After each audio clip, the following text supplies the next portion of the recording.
Bonsoir à tous, eh bien me voici avec surprise pour une nouvelle vidéo, hein, mais avec un nouveau concept. En fait, j'ai fait un tirage en amont et là, je vais vous donner les interprétations des cartes qu'il y a sur le livret, dire la symbolique des cartes, mais vous laisser faire le travail vous-même en fait. Voilà, c'est ça en fait qui m'intéresse, c'est d'amener les personnes vers l'auto-guérison, leur capacité à être intuitif, à développer les choses par eux-mêmes. Donc, bah voilà, c'est comme ça que j'avais envie de faire pour cette pleine lune et cette éclipse. Et puis je me suis dit, c'est dommage d'arrêter le tirage de cartes parce que bah, tout le monde n'a pas forcément un jeu de 30 cartes. Il y en a qui ont plus, il y en a qui ont moins. Donc voilà, c'est aussi intéressant que je puisse partager mes cartes. Mais du coup, je voulais ça peut faire un peu plus de travail. Voilà, donc nouveau concept.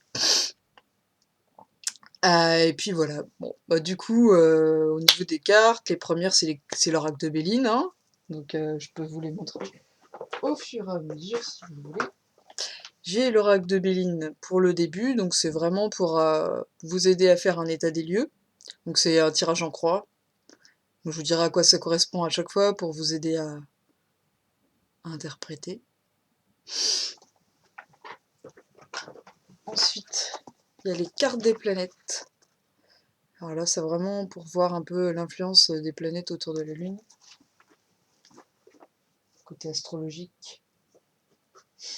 Après, il va y avoir... non, vous le connaissez celui-là. L'oracle des ombres, pour donner le thème un petit peu, hein. Il y aura le Luminataro, vraiment pour approfondir autour de la Lune nos intentions. Après, pour aller plutôt vers les énergies du soleil de l'éclipse, le chaman mystique. Et enfin, un inattendu, l'oracle des chakras. Je sais pas pourquoi elle a voulu venir celui-là. Alors voilà, ça fait longtemps qu'on l'a pas fait, donc vous pourrez le découvrir. Voilà.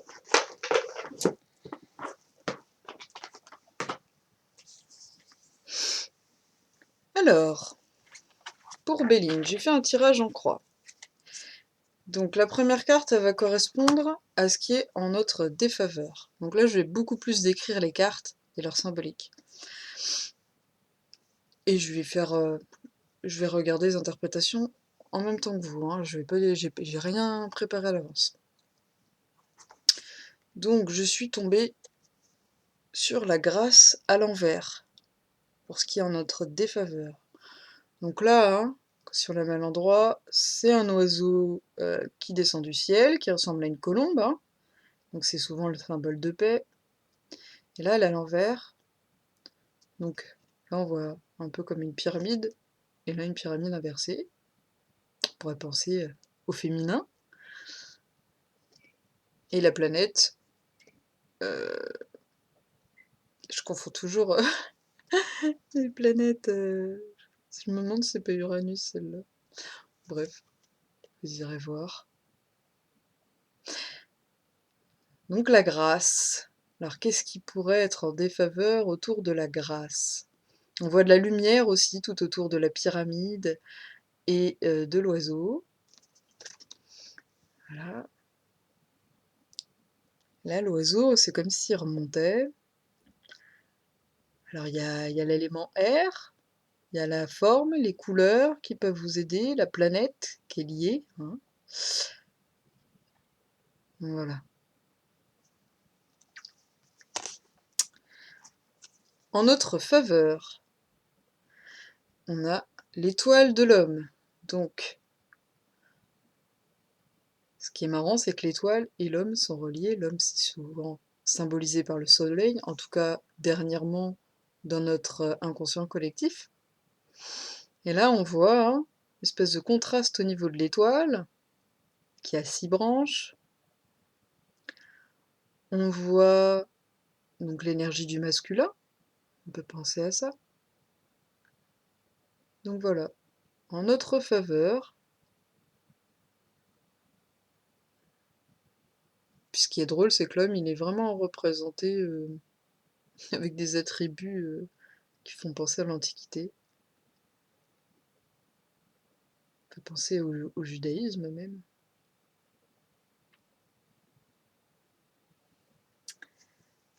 Qu'est-ce qui peut vous parler, qui est en votre faveur et qui est relié au masculin, à l'étoile, au contraste, à la dualité, voilà.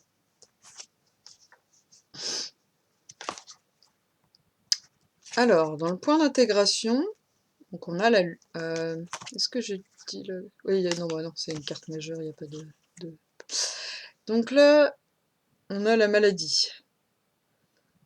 Donc le mal a dit. On voit encore un oiseau, plutôt un... Comment dire... comme un genre de vautour. Un charognard, voilà, c'est le mot que je cherchais. Et on voit la lune, donc les énergies du féminin. Et donc il terrasse un reptile. Voilà. Donc toujours l'élément R.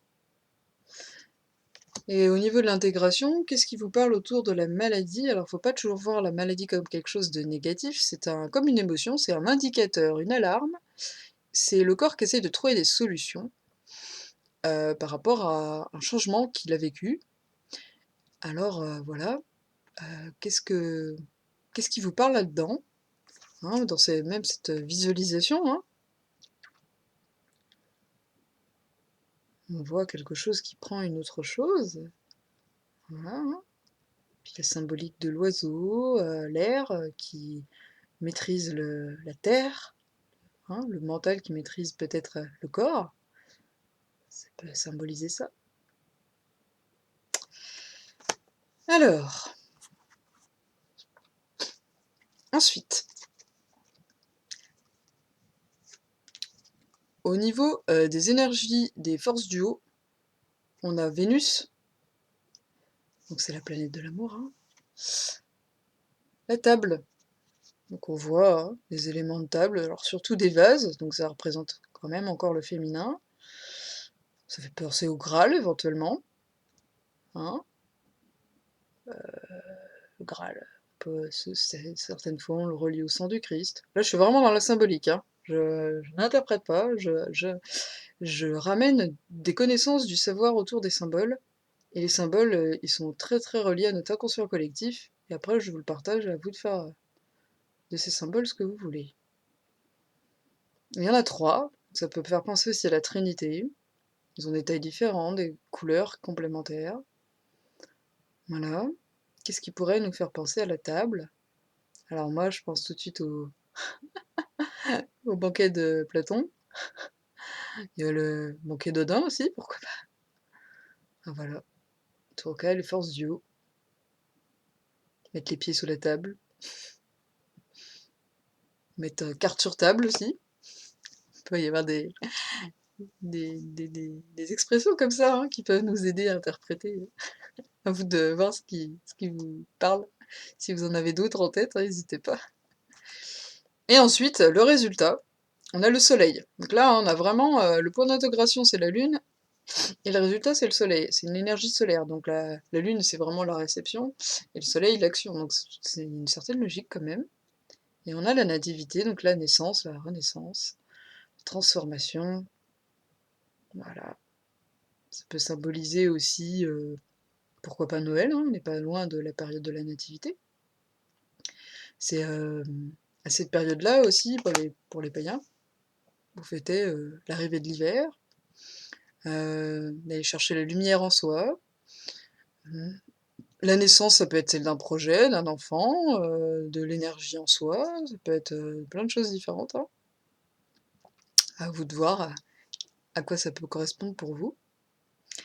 Voilà, pour les oracles de Béline, donc c'est vraiment, l'idée c'est un état des lieux, voilà, de ce qui se passe en vous au niveau énergie, au niveau physique, dans le moment présent, qui est relié bien sûr à l'énergie de la lune, de l'éclipse. Voilà. Alors, Maintenant, on va aller voir au niveau des quarts des planètes. Donc j'ai, encore une fois, 3 planètes. C'est rare, mais qu'il n'y ait pas de maison. Donc j'ai Mercure, Uranus et la Lune. Bon, la Lune, ça semble logique. Mercure, bon, bah, la planète de la communication. Uranus, la rebelle. Non, pardon, ça c'est Saturne. Je les confonds tout le temps, je sais pas pourquoi. Bon, enfin, en tout cas, il y aura... Alors, je vous dis déjà... Donc Mercure, on voit Hermès, hein, ou Mercure, donc, avec un singe. Donc c'est vraiment autour de la communication. Rapidité, intelligence, habileté, diplomatie, aptitude à communiquer, travail. Voilà, c'est positif, hein. Je redis, rapidité, intelligence, habileté, diplomatie, aptitude à communiquer, travail.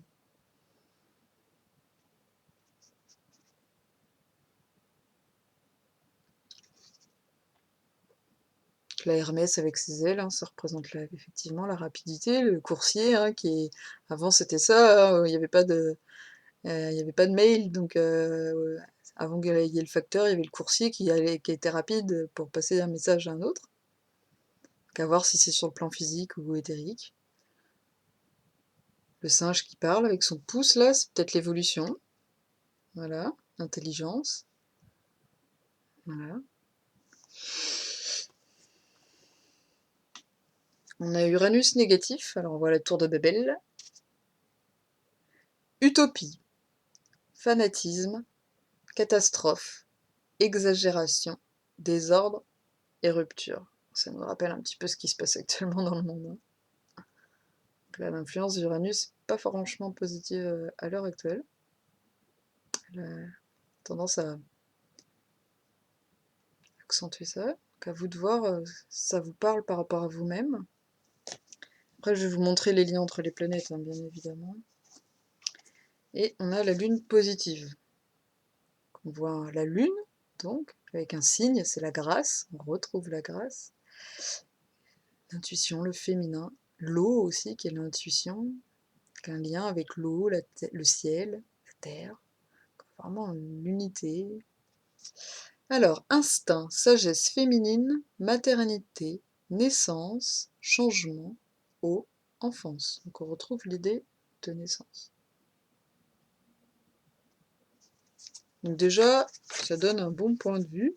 Voilà. Déjà, la Lune, elle a une influence très positive. Ça, elle est liée à Mercure, donc les deux ensemble, ça peut vraiment aider au niveau de la communication intuitive, à avoir des choses. Ben voilà, hein, à vous de faire le lien. À voir pour le reste. Alors,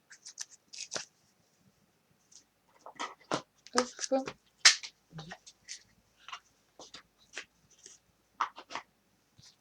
Alors, le lien entre les planètes.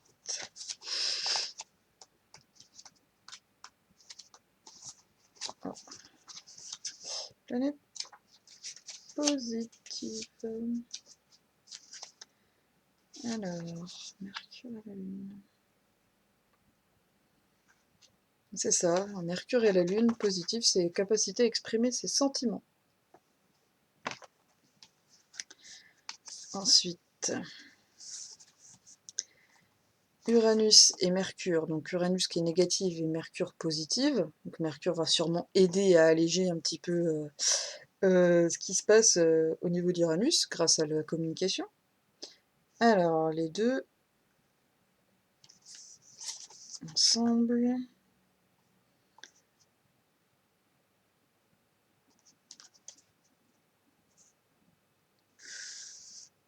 Volonté de rébellion. Mercure et Uranus ensemble. Ah oui, effectivement. Désordre, rupture, utopie, fanatisme, catastrophe, exagération, et avec la communication, diplomatie. Les deux ensemble, ça peut créer un équilibre entre le fanatisme et la diplomatie. Donc à voir. Qu'est-ce qui vous parle là-dedans? Parce que là, je reste très général, hein. Puis la tour de Babel, ça peut faire penser aussi du coup à la pyramide, donc au masculin. Il y a l'élévation, l'ascendance, la Trinité, encore une fois, on voit un petit bonhomme en noir là. Donc voilà. La pierre aussi, l'antenne, la, l'augmentation des fréquences, des énergies. Voilà.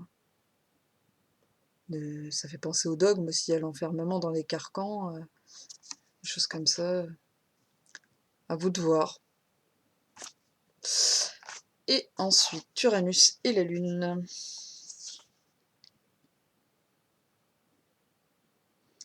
Relation difficile avec la mer. Alors moi j'entends l'eau, la mer aussi, MER, puisqu'il y a l'eau qui est présente dans le dessin. Avec peut-être au niveau générationnel, ça peut pas, c'est pas forcément notre mère dans notre lien direct. Après, ça peut être notre mère intérieure, ça peut être dans les vies antérieures, ça peut être plein de choses différentes. Une personne féminine qui a le rôle d'une mère. Voilà, ça, à vous de voir.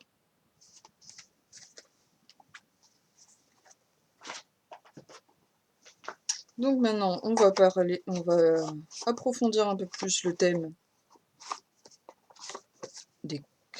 de la pleine lune avec les cartes des ombres. Alors, le prétendant est revenu. Donc encore l'énergie du masculin, on voit bien hein, l'éclipse. Alors, on a un cercle hein, derrière l'homme. Il est plutôt bien habillé. Il a, je ne sais pas si vous voyez, une canne avec une tête de lion. Donc le lion, c'est la force. Voilà. Donc je vais vous lire hein, ce qui correspond à cette carte. Donc là, on rejoint la carte de l'homme hein, qu'on avait en notre faveur dans l'oracle de Béline. Je vous aide à faire du lien. Alors,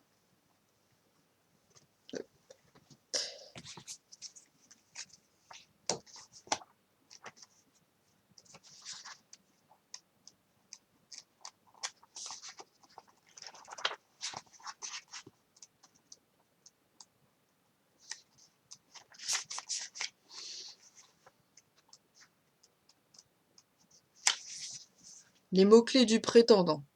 Travail, on le retrouve.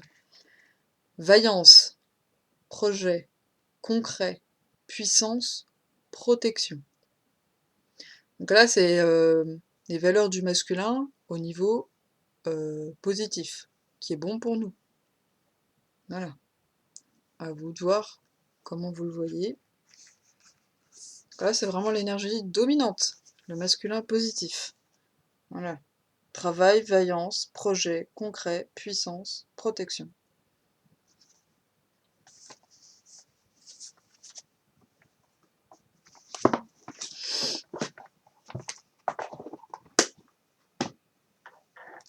Maintenant, on va aller voir le Luminat Tarot. Alors, je vous laisse poser une intention pour cette pleine lune. Et à partir de cette intention, eh bien, vous allez recevoir des messages. Voilà. Alors, qu'ai-je besoin de savoir à présent? J'ai eu le jugement. Donc là, c'est un arcane majeur, une carte importante. Le jugement, c'est le jugement dernier. J'ai un autre tarot où c'est des personnes qui hissent une autre personne, des personnes lumineuses qui hissent quelqu'un qui est plutôt dans la noirceur vers le haut. Et là, c'est ça, hein, on voit bien l'éclipse en plus. Voilà. C'est la lumière derrière l'ombre, le bout du tunnel, le point de bascule. Hein. Il y a aussi l'idée de jugement, hein, l'équilibre. Quand les Égyptiens pensaient que quand ils mouraient, il y avait, je sais plus quel dieu, c'est peut-être Osiris, je sais plus, qu'il y avait une balance et il mettait le cœur dans la balance pour voir si le cœur était juste ou pas. Donc ça avait une certaine justice. Hein. Et donc, bah, si, s'il était plutôt positif, il allait vers le paradis, sinon vers l'enfer. Vous imaginez bien, encore une histoire de dualité. Donc voilà, l'idée du jugement, c'est ça, hein, mais là, il y a aussi votre propre jugement, votre capacité à être dans le libre arbitre, à faire des choix entre l'ombre et la lumière, et à dépasser la dualité, plutôt que de choisir de les diviser, peut-être de les rendre complémentaires, pardon. Voilà.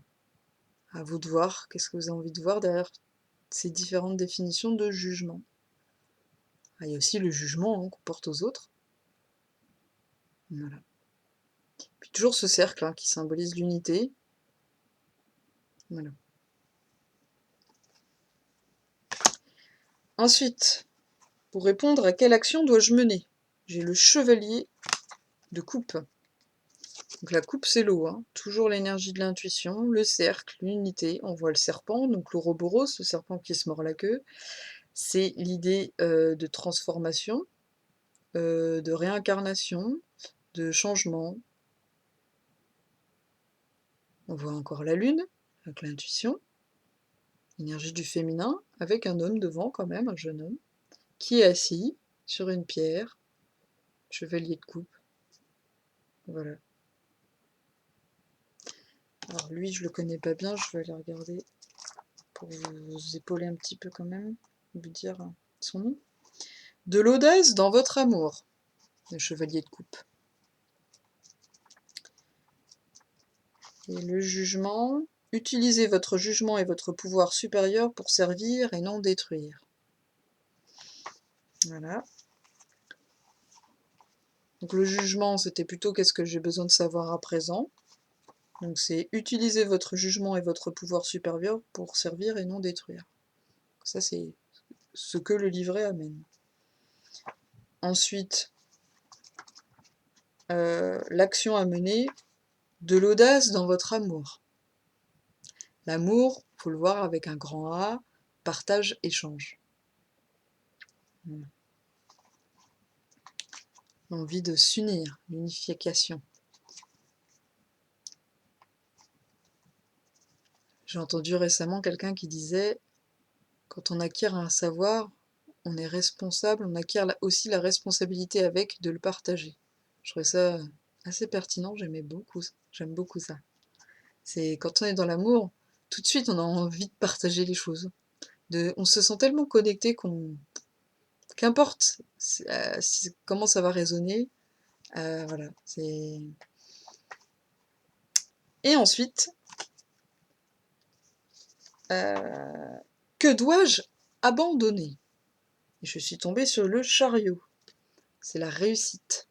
Donc on voit les différentes phases de la lune, donc là encore le symbole de l'intuition, les chevaux qui représentent la rapidité, la sexualité, le masculin,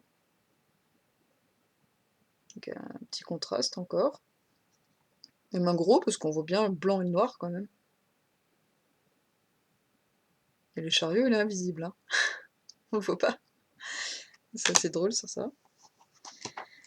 Alors là ils mettent quoi? Alignez votre énergie. Donc ça c'est ce que vous devez abandonner, donc voilà, à vous de voir.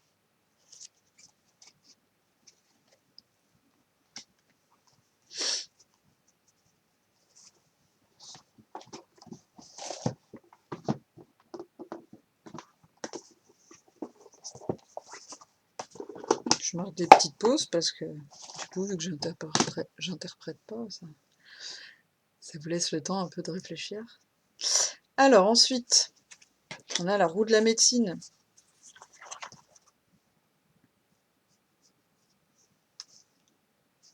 Alors là, je vais même pas utiliser le livret. On va utiliser tout ce qui est au niveau intuitif. Donc là, au niveau du nord, donc c'est l'air, le mental, le bison. Donc ça peut être aussi la paix et l'abondance, les prières et l'abondance, pardon. Ça représente l'hiver, des énergies qui arrivent assez vite là actuellement. Et donc ça va parler à notre corps physique, notre corps mental, pardon. C'est la malédiction. On voit quelqu'un qui a une main comme ça sur sa tête. Et toujours les... Bon, bah, de toute façon, dans ces cartes-là, il y a des cercles partout. Donc voilà, la malédiction, qui est dans le nord, donc le mental, le corps physique, le corps mental, pardon, l'air. Alors malédiction, ça peut être au niveau karmique, ça peut être au niveau et, de plein de choses différentes en fait, hein, au niveau d'une maladie, puisqu'on a eu la maladie tout à l'heure. Ça peut être aussi avec ce qui se passe actuellement, hein, la pandémie. Voilà, à vous de voir comment vous voyez les choses à ce niveau-là. Malédiction, il y a diction, dire, et malé, mal, mal dire, maudire peut-être, ou donc ça revient, ça rejoint à maladie, hein, le mal a dit. Donc voilà.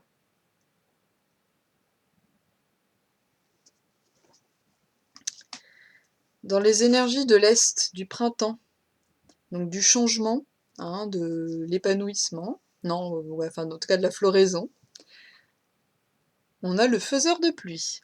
Ah, ça correspond bien puisque c'est l'élément eau, hein, qui représente l'Est. Et on voit un épanouissement avec les ailes là, je sais pas si vous voyez ces belles ailes, derrière la femme. Ah non, c'est un homme, pardon. Là encore l'énergie du masculin, hein. Puis on voit bien le soleil en haut là, cette force. Alors on voit l'oiseau qui s'épanouit, qui s'envole. Voilà.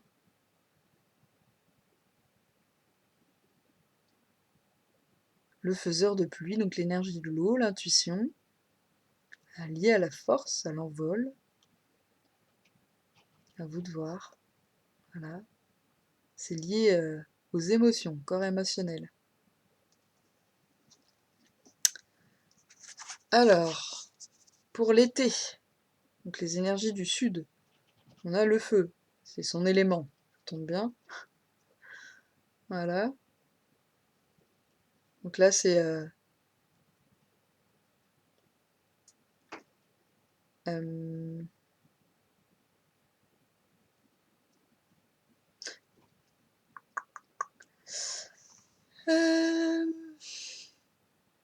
bah, c'est l'esprit. Alors voilà. Du coup, on a alors, un très grand cercle avec tout un panel de couleurs chaudes à l'intérieur, comme une bulle, une ébullition. Le feu, ça représente énormément de choses. Ça peut être l'âme, ça peut être le quatrième élément dans l'alchimie, celui qui relie les autres, un peu comme l'éther. Euh, le feu, c'est un élément, ses limites, c'est la dispersion. S'il est maîtrisé, c'est la cohésion, l'unité, l'unification. Et la renaissance aussi, la transformation, comme le phénix. Voilà.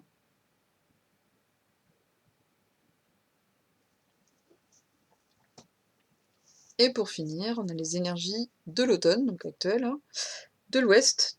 Donc c'est le changement intérieur. Voilà. Donc, la guérison aussi, les énergies de guérison.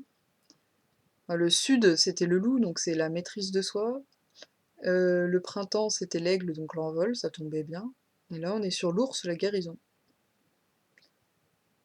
Donc l'élément, c'est la terre, le corps physique. Donc on a la croix andine, une croix assez spécifique, comme vous pouvez le voir, de couleur or, représente encore le soleil, éventuellement.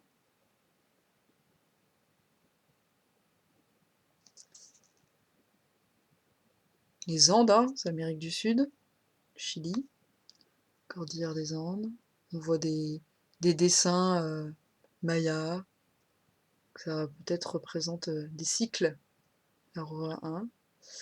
Un calendrier aussi, tout ce qui est cycle. Donc suivre les cycles du soleil, de la lune. Voilà, la transformation aussi, l'unité, le serpent, Ouroboros, ça revient. Et l'or, hein, ce qui brille, hein, le soleil, l'action, le masculin. Voilà.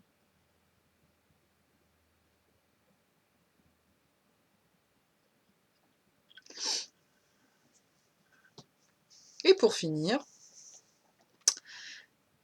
au niveau de l'oracle des chakras, je suis tombée sur donc le chakra coronal et je suis tombée sur la foi. Alors là, l'image est un peu plus claire, on la voit bien. Et donc ça correspond à espoir, soutien, miracle, spiritualité. On peut retrouver, hein, ça peut être un peu l'opposé de la carte avec Uranus, on parlait de fanatisme, les limites un petit peu hein, des spiritualités, des religions.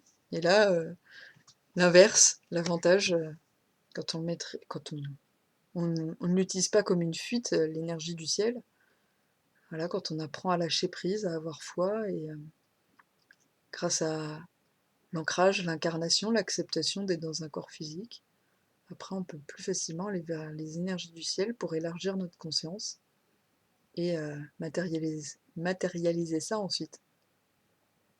Voilà. Donc c'est espoir, soutien, miracle, spiritualité.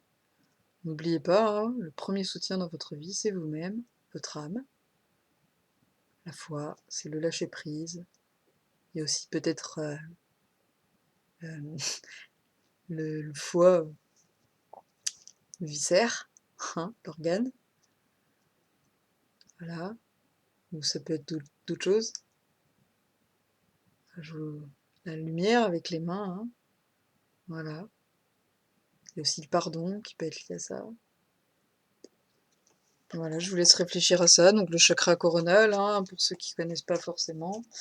Donc c'est celui qui est lié, qui est au-dessus de la tête et qui permet l'ouverture au ciel, hein, avec les énergies les plus hautes, hein, au niveau quantique, divin, comme on veut. Et